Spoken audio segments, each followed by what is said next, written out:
اور جب موسیٰ نے اپنی قوم سے کہا اے میری قوم اپنے اوپر اللہ کی نعمت یاد کرو جب اس نے تم میں انبیاء بنائے اور تمہیں بادشاہ بنا دیا اور تمہیں وہ کچھ دیا جو جہانوں میں سے کسی کو نہیں دیا تھا.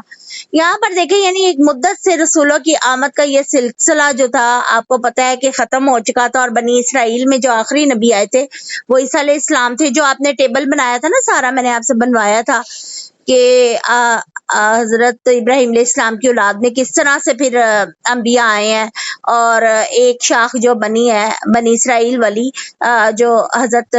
اسحاق اور یعقوب، آگے حضرت یعقوب کے بیٹے تھے، اور بنی اسماعیل میں آخری نبی جو ہے آپ صلی اللہ علیہ وسلم آئے ہیں.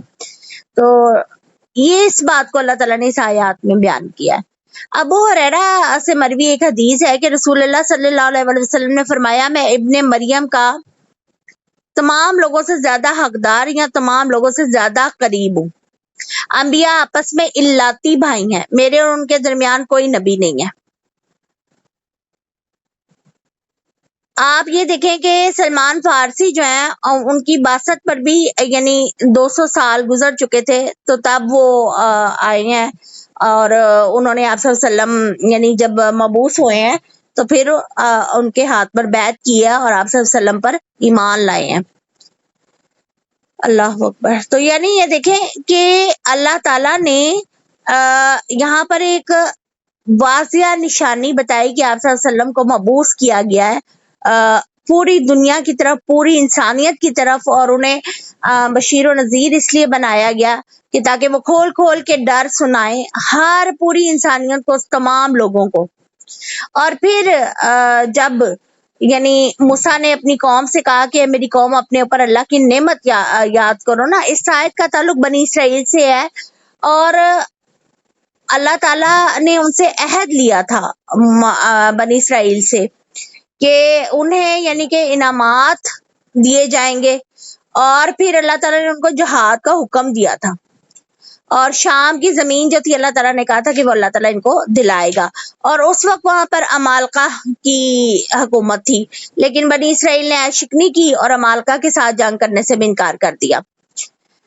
اب اللہ تعالیٰ نے اپنی 3 نعمتوں کا ذکر خصوصیت سے کیا ہے. ایک یہ کہ جلیل القدر انبیاء جو ہیں ان میں مبعوث فرمائے ہیں بنی اسرائیل میں، جیسے اسحاق ہیں، یعقوب اور یوسف علیہ السلام، موسیٰ علیہ السلام ہیں. اور دوسرا یہ کہ ان سب بنی اسرائیل یعنی ان سب جو انبیاء کرام تھے ان کو بادشاہ بنا دیا تھا، اور پھر ان کو اللہ تعالیٰ نے فرعون سے بھی آزادی دی اور اپنی ان کی حکومت اللہ تعالیٰ نے ان کو عطا فرمائی. اور دیکھیں کہ اللہ نے ان کو توحید کا علم بھی دیا، جبکہ دوسری قومیں اس وقت شرک میں مبتلا تھیں.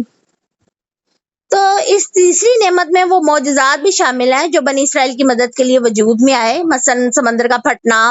بادلوں کا سایہ، پتھر سے چشمے پھوٹنا، من و سلوہ وغیرہ. یہ چیزیں جو ہیں اللہ تعالیٰ نے ان آیات میں بیان کی ہیں کہ بنی اسرائیل جو ہے ان نعمتوں کو یاد کرے، اور پھر اللہ تعالیٰ نے ان کو حکومتیں بھی دی. اس کے بعد اگلی آیت میں اللہ تعالیٰ فرماتے ہیں کہ یا قوم ادخلوا ارض المقدسہ، کہ اے میری قوم اس مقدس زمین میں داخل ہو جاؤ، اللہ نے تمہارے لیے لکھ دیا، اور اپنی پیٹھوں پر نہ پھر جاؤ ورنہ خسارہ اٹھانے والے ہو کر لوٹو گے. اب یہاں پر جو ہے یہاں سے مراد فلسطین ہے، کنعان اسی کے ایک علاقے کا نام ہے، کیونکہ یہیں سے بنی اسرائیل جو تھے وہ مصر گئے تھے، اور یہی ان کی آبائی میراث تھی جو اللہ تعالیٰ نے ان کے لیے لکھ دی تھی. تورات میں بھی اس وعدے کی تمام یعنی صراحتیں موجود ہیں. اور پھر اللہ تعالیٰ نے یعنی ان کو وہاں پر جب ان کی نسل دوسری اللہ نے چینج کی، یا بڑی تفصیل سے پڑھ چکے ہیں سورہ بقرہ میں، پھر ان کو اللہ تعالیٰ نے فتح بھی دی تھی. اور جب یعنی کہ بنی اسرائیل سے یہ خطاب بھی جو کیا ہے نا حضرت موسیٰ علیہ السلام نے کہ بھی تم لوگ کو فتح مل گئی اور قبضہ کر لو، اللہ تعالیٰ نے یعنی تم لوگ کے ساتھ وعدہ کیا تھا جس سرزمین کا، تو یہ اس وقت جزیرہ نما سینا میں نا غامزن تھے، اور اس وقت ان پر من و سلوہ اتر رہا تھا، جو آپ لوگوں نے واقعہ سنا تھا نا کہ جب اللہ تعالیٰ نے ان سے کہا تھا کہ سجدہ کرتے ہوئے اور توبہ مانگتے ہوئے داخل ہونا دروازے سے، ٹھیک ہو گیا. قالوا یا موسیٰ ان فیہا قوما جبارین، اب جو قوم کے لوگ ہیں انہوں نے موسیٰ علیہ السلام سے کہا کہ موسیٰ بے شک اس میں ایک بہت زبردست قوم ہے اور بے شک ہم ہرگز اس میں داخل نہیں ہوں گے یہاں تک کہ وہ اس سے نکل جائیں، بس اگر وہ اس سے نکل جائیں تو ہم ضرور داخل ہو جائیں گے۔ یعنی جو ایمان والے تھے، جب اللہ تعالیٰ نے ان کو یہ اختیار دیا کہ آپ جہاد کرو اور اپنی حکومت حاصل کرو، تو پھر ایمان کمزور ہونے کی وجہ سے ان لوگوں نے یہ کہا کہ وہاں تو بڑے زبردست قسم کے جنگجو ہیں، یعنی جبارین کہا گیا ہے اس قوم کو کہ بھی بڑے زبردست جنگجو ہیں، ہماری میں مقابلے کی طاقت ہی نہیں جب تک وہ لوگ آپ کے معجزے کی بدولت وہاں سے نکل نہ جائیں۔ یعنی انہوں نے یہ ڈیمانڈ کر دی، ہم ہرگز وہاں سے داخل نہیں ہوں گے، اگر وہ خود بخود نکل جائیں گے تو پھر ہم ضرور داخل ہو جائیں گے۔ اور نا جو جبارین کا لفظ آیا نا اس میں کہ وہ بڑے جدید اسلحے والے بھی تھے، جنگجو بھی تھے اور بڑے ڈیل ڈول والے تھے، ٹھیک۔ اور جو اسرائیلی روایات ہے نا ان میں یہ وہ لوگ کہتے ہیں کہ جی یہ بڑی ایک عجیب سی مخلوق تھی، بہت ہی طاقتور تھے اور اس وجہ سے نا ہم ان کا نہ مقابلہ نہیں کر سکتے، اور ان کی عقل اتنی زیادہ تھی کہ معمولی عقل کا انسان جو ہے نا یہ ان کے بارے میں ان کے سامنے کچھ بھی نہیں تھا۔ تو پھر آپ صلی اللہ علیہ وسلم نے یہ بھی فرمایا کہ یہ سارے، یعنی حافظ ابن کثیر لکھتی ہیں اپنی تفسیر میں کہ یہ سب من گھڑت افسانے، اور آپ صلی اللہ علیہ وسلم نے فرمایا کہ آدم علیہ السلام کا قد جو ہے نا وہ 60 ہاتھ تھا اور اس کے بعد سے لوگ برابر گھٹ رہے ہیں۔ یعنی یہ جو ان کی ملتی ہے نا تفاسیر میں یہ باتیں کہ وہ بڑے ڈیل ڈول کے تھے اور بڑے اونچے لمبے قد کے تھے، تو ایسا نہیں ہے۔ آپ صلی اللہ علیہ وسلم کی حدیث اس بات پر دلیل ہے کہ آدم علیہ السلام کا قد 60 ہاتھ تھا اور اس کے بعد لوگوں کا قد جو ہے نا ایسا ایسا کم ہو رہا ہے، ٹھیک ہو گیا۔ پھر اس کے بعد اللہ تعالیٰ نے یہاں پر یعنی اسی آیت میں، اگلی آیت میں بلکہ دو جہاں آدمیوں کا ذکر کیا نا، ذرا اس آیت کو، یہ سارا ان کی جنگ کا نقشہ اور ان کے جہاد کا نقشہ جو ہے نا وہ کھینچا جا رہا ہے اس ان آیات میں۔ قال رجلان من الذین یخافون انعم اللہ علیہم ادخلوا علیہم الباب فَإِذَا دَخَلْتُمُوهُ فَإِنَّكُمْ غَالِبُونَ۔ اب دو آدمیوں نے کہا جو ان لوگوں میں سے تھے جو ڈرتے تھے، ان دونوں پر اللہ نے انعام کیا تھا، تم ان پر دروازوں میں داخل ہو جاؤ، پھر جب تم داخل ہو گئے تو یقیناً تم غالب رہوگے، اور اللہ پر بس بھروسہ کرو اگر تم مومن ہو۔ تو قالوا یا موسیٰ، تو انہوں نے کہا ہے موسیٰ بے شک ہم ہرگز اس میں کبھی داخل نہیں ہوں گے جب تک وہ اس میں موجود ہے، سو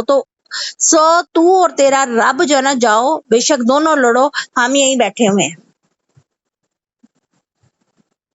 یہ بنی اسرائیل کا جواب تھا جب حضرت موسیٰ علیہ السلام نے ان کو آمادہ کیا۔ اچھا، اس میں دو آدمیوں کا ذکر آیا ہے، لیکن یہ جو دو آدمی ہیں نا ان کے بارے میں کہیں حدیث میں کوئی صراحت موجود نہیں ہے، ہمیں نہیں پتہ چلتا یہ کون سے آدمی تھے جو لوگ جاسوسی کرنے اس قوم کے پاس گئے ہیں اور ان کے بارے میں سارا کچھ انفارمیشن لے کے آئے ہیں نا۔ تو ان دو آدمیوں کے سے ریلیٹڈ ہمیں کوئی بھی قرآن و سنت میں ایسی حدیث نہیں ملتی کہ یہ وہ کون دو آدمی تھے، دو لوگ تھے، ٹھیک ہے۔ تو ان جو انفارمیشن لے کے آئے ہیں انہوں نے آگے آ کے یہ بات کی ہے کہ آپ نا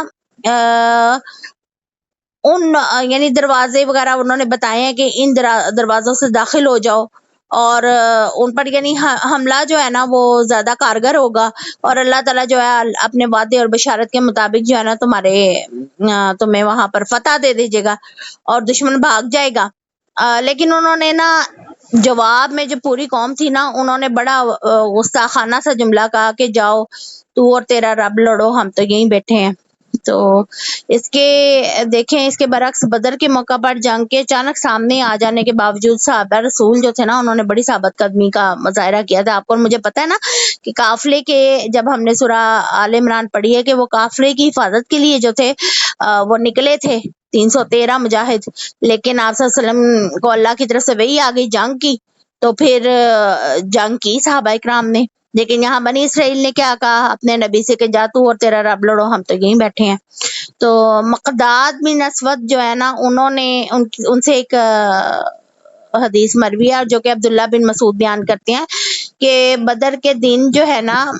مقداد بن اسود نے آپ صلی اللہ علیہ وسلم سے عرض کیا کہ اللہ کے رسول ہم آپ سے اس طرح نہیں کہیں گے کہ جس طرح بنی اسرائیل نے موسیٰ سے کہا تھا کہ جاؤ تم اور تمہارا رب لڑے، بلکہ ہم تو عرض کرتی ہیں آپ چلیں، ہم آپ کے ساتھ چلیں گے۔ اور یہ سن کر ایسا محسوس ہوا کہ جیسے آپ صلی اللہ علیہ وسلم کی پریشانی جو ہے نا وہ دور ہو گئی۔ یہ بخاری کی حدیث ہے، ٹھیک ہوگی۔ یہاں پہ کمپیریزن کیا جائے اگر بنی اسرائیل کا اور مسلمانوں کا کہ مسلمان کیسی قوم تھی، اور آج دیکھ لیں مسلمانوں میں بھی وہی چیزیں پائی جا رہی ہیں۔ پھر اس کے بعد اگلی آیت میں اللہ تعالیٰ فرماتے ہیں قال ربی انی لا املک الا نفسی، تو پھر حضرت موسیٰ علیہ السلام نے کہا اللہ میں اے میرے رب بے شک میں اپنی جان اور اپنے بھائی کے سوا کسی جان کا مالک نہیں ہے، سو تو ہمارے درمیان اور نام فرمانوں کے درمیان علیحدگی کر دے۔ تو پھر فرمایا پھر بے شک وہ ان پر 40 سال یعنی حرام کی ہوئی سرزمین پر سر مارتے پھریں گے، بس تو ان نافرمان لوگوں پر غم نہ کر۔ اور یعنی یہاں تک یہ قصہ ختم ہو جاتا ہے کہ اس پر موسیٰ علیہ السلام ایسے بد دل ہو گئے تھے کہ انہوں نے دعا کی تھی کہ اللہ تعالیٰ میرے اختیار میں صرف میری اور میرے بھائی کے سوا کچھ نہیں ہے، تو ہمیں ان لوگوں سے علیحدہ کر دے اور ایسا نہ ہو کہ تیرا عذاب آئے اور اس کے ساتھ ہم اس کی لپیٹ میں آ جائیں۔ معلوم ہوا کہ جب کوئی قوم سرکشی اور نافرمانی پر تل جائے نا تو بڑے بڑے جلیل القدر انبیاء اور مصلحین بھی وہاں کچھ نہیں کر پاتے، یعنی ان کے اوپر جب اثر نہیں ہونا، جب انہوں نے ہدایت جو ہے اس کو نہیں قبول کرنا، تو پھر ان کو نا اللہ تعالیٰ نے پھر اس عذاب میں اور بھٹکا دیا اور وہ زمین پر ان کو کوئی راستہ نہ ملا، اور یہ لوگ نا 40 سال تک بیابان میں بھٹکتے رہے، ٹھیک ہے۔ اور اس راہ کا نام جو ہے نا صحرائے طیہ پڑ گیا تھا، ٹھیک ہے، جس جگہ یہ لوگ تھے صحرائے طیہ۔ اور پھر یہیں پر پہلے ہارون علیہ السلام کا انتقال ہوا، پھر موسیٰ علیہ السلام بھی وفات پا گئے، بعد میں کسی وقت جو ہے وہ بنی اسرائیل جو ہے ارض مقدس میں داخل ہوئے، اور یعنی کہ یہ دیکھیں کہ بہت زیادہ یہاں پر وعید اس چیز کی بیان کی گئی ہے کہ اگر وقت جو ہے وہ جہاد کی کال دے، یعنی وقت سے مراد ہے کہ جیسے آج کل دیکھ لیں فلسطینی بہن بھائی جو ہیں وہ جس طرح سے پریشان ہیں، اور یہ فرض بنتا ہے تمام مسلمانوں کا کہ ان کی مدد کریں، تو پھر اگر نہ قوم متحد ہو اور نہ فیصلہ کن کوئی جنگ کی جائے یا کوئی فیصلہ کن قدم اٹھایا جائے، تو پھر اللہ تعالیٰ کی طرف سے بھی ذلت جو ہے نا وہ تھوپ دی جاتی ہے، تو اللہ تعالیٰ ہمیں ان میں سے نہ کرے، ٹھیک ہو گیا۔ اب یہاں پر جو آگے آ رہے ہیں نا واقعہ، یہ جو واقعہ ہے یہ حضرت آدم علیہ السلام کے 2 بیٹوں کا ہے۔ اچھا یاد رکھیں جو حابیل اور قابیل نام ہے نا یہ کسی بھی قرآن یا حدیث میں نہیں آیا ہے حضرت آدم کے بیٹوں کا، یہ میں آپ کو اگلی آیات پڑھنے سے پہلے جو ہے نا وہ آپ کو بتا رہی ہوں کہ پورے قرآن میں اور احادیث میں کہیں بھی حضرت آدم علیہ السلام کے بیٹوں کا نام حابیل اور قابیل جو مشہور ہوا وہ نہیں آیا ہے، ٹھیک ہے، یہ ذہن میں رکھیں۔ اور یہ پتہ نہیں کہاں سے انٹر کر دیا گیا ہے کہ حابیل اور قابیل بچوں کے نام ان کے بیٹوں کے نام تھے، بہرحال یہ ضرور ہے قرآن میں کہ ان کے 2 بیٹے تھے، ٹھیک ہے۔ اب یہ اسی واقعے کی طرف جو ہے وہ کہا جا رہا ہے۔ چلیں ذرا اس واقعے کو بھی تفصیل سے سمجھ لیتے ہیں۔ اللہ تعالیٰ فرماتا ہے کہ اور ان پر آدم کے 2 بیٹوں کی خبر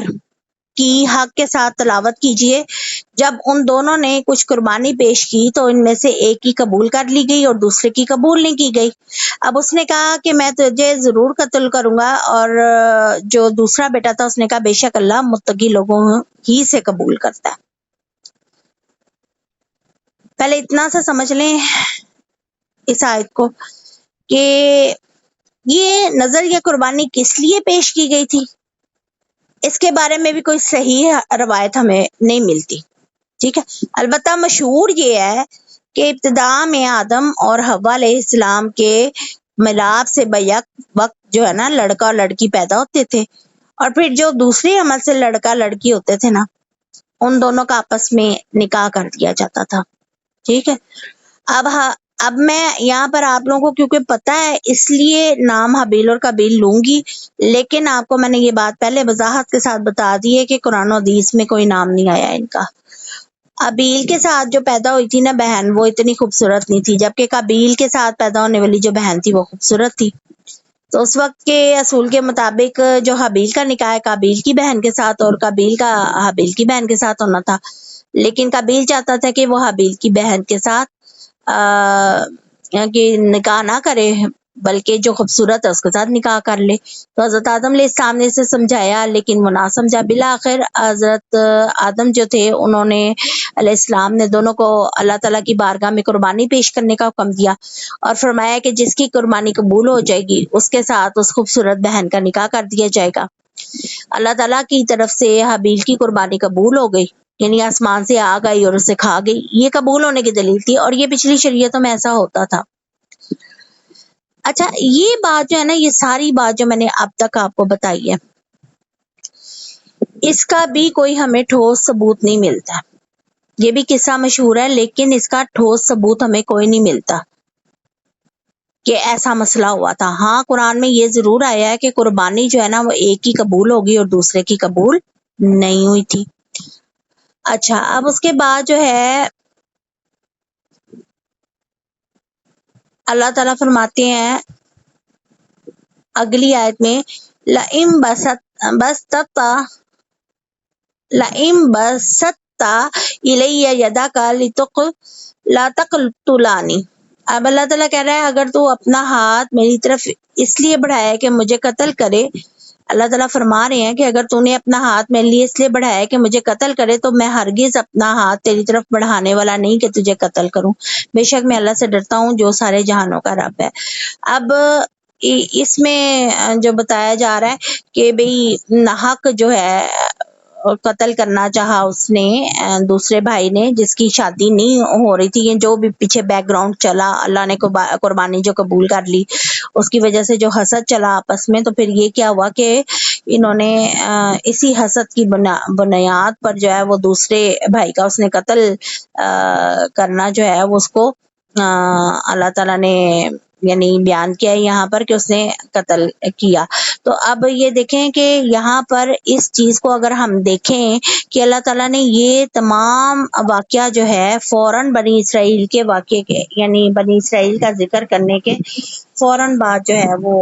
اللہ تعالیٰ نے یہاں پر بیان کیا ہے. تو اللہ تعالیٰ نے فوراً یہاں پر بیان کیا نا، تو اس کی وجہ یہ ہے کہ جس طرح سے آپ صلی اللہ علیہ وسلم کی پیچھے میں نے آپ کو حدیث بتائی کہ تمام جو لوگ تھے وہ آپس میں الاتی نبی جتنے تھے وہ الاتی بھائی ہوتے ہیں، آپ صلی اللہ علیہ وسلم نے فرمایا. تو پھر یہاں پر یہ قصہ لانے کا مقصد یہ تھا کہ دیکھیں جس طرح یہود و نصارہ جو ہے انہوں نے مخالفت شروع کر لی اور سرکشی شروع کی آپ صلی اللہ علیہ وسلم کے خلاف اور یہ حسد کرنا شروع کر دیا، تو اللہ تعالیٰ نے یہ حوصلہ انہیں دیا ہے کہ آپ افسوس اور غم نہ کریں. اور اسی لیے اللہ تعالیٰ نے آدم کے یہ دو بیٹے جو ہیں ان کا قصہ بیان کیا ہے کہ ایک بھائی جو ہے دوسرے بھائی کو حسد کی بنیاد پر قتل کرنا چاہتا تھا، اور تسلی دینا یہاں پر مقصود ہے. اس واقعے کو بیان کرنا جو ہے نا وہ تسلی دی گئی ہے آپ صلی اللہ علیہ وسلم کو کہ ایسے آپس میں جہاں کہیں بھی شیطان کا وار ہو تو دو بھائیوں میں بھی جو ہے وہ اختلافات ہو سکتے ہیں. اچھا، یہاں پر آپ ایک چیز کو سمجھیں کہ آج کے دور میں بھی جب آپ کوئی بھی اسلام کی بات یا کوئی آپ قرآن کی بات کرتے ہیں، اللہ کی بات کرتے ہیں کہ اس کا امپلیمنٹ ہونا چاہیے، یقین مانے بہت زیادہ مخالفت کا سامنا کرنا پڑتا ہے. بعض اوقات ایسا بھی ہوتا ہے نا کہ بہن بھائیوں میں اختلاف اتنا بڑھ جاتا ہے، ایک بہن بھائی اگر حق کی بات کر رہا ہے تو دوسرا جو ہے وہ اور زیادہ کا مجمع جو ہے وہ اس طرف ہو جاتا ہے نہ حق بات کی طرف. شیطان کے یعنی نرغے میں وہ لوگ آ رہے ہیں. بڑے سنبھل کے میں یہ بات کرنا چاہ رہی ہوں کیونکہ یہ رشتے ایسے ہیں، رحم کے رشتے ہیں، ان کو ہمیں توڑنا بھی نہیں ہے، لیکن ایسی کنڈیشنز آتی ہیں تو وہاں پر اللہ تعالیٰ کہتا ہے کہ آپ حق کے لیے کھڑے ہو گے اور دل میں کوئی غم نہیں آپ نے لانا، آپ حق کے لیے کھڑے ہوں گے. عزیز ترین لوگ بھی جو ہیں آپ کے سامنے، شیطان ان کے ذریعے بھی آپ کے ایمان کو ڈگمگانے کی کوشش کر سکتا ہے، ٹھیک ہے نا. اور آپ یہ یاد رکھیں کہ جتنے بھی جس کے بھی حقوق ہیں سب سر آنکھوں پہ ہیں، لیکن اگر کوئی بھی ایک رشتہ آپ کو دین اسلام کے خلاف فیصلہ کرنے پر مجبور کرے، اللہ کے فیصلے کے خلاف جانے پر مجبور کرے، تو آپ اس کے ساتھ اس پوائنٹ پر کبھی متفق نہیں ہوں گے. وہ اختلاف اپنی جگہ رہے گا اور وہ اللہ کی خاطر ہوگا. باقی ان رشتوں کی عزت میں، ان کے ساتھ محبت میں، حسن سلوک میں آپ کوئی کمی نہیں آنے دیں گے، لیکن جو پوائنٹ آپ کا ہے وہ اس پوائنٹ پہ آپ کھڑے رہیں گے. ٹھیک ہو گیا؟ یہ بات جو ہے نا یہ اپنے ذہن میں رکھنی ہے، اور اللہ تعالیٰ نے اسی چیز کا یہاں پر ذکر جو ہے نا وہ کیا ہے. ٹھیک ہو گیا؟ اب اس کے بعد ایک اور بات ہے کہ آپ صلی اللہ علیہ وسلم فرمایا کہ جو شخص بھی ظلم سے قتل کیا جاتا ہے نا تو اس کے خون کا جو خون بہایا جاتا ہے ناحق، اس کا بوجھ آدم علیہ السلام کے پہلے بیٹے پر ہوتا ہے، کیونکہ وہ پہلا شخص تھا جس نے قتل کا کام شروع کیا. تو یہاں یاد رکھیں کہ اگر نیکی آپ کے ذریعے کوئی جاری ہو جاتی ہے نا تو اس کی بھی پیسیو انکم ہوتی ہے.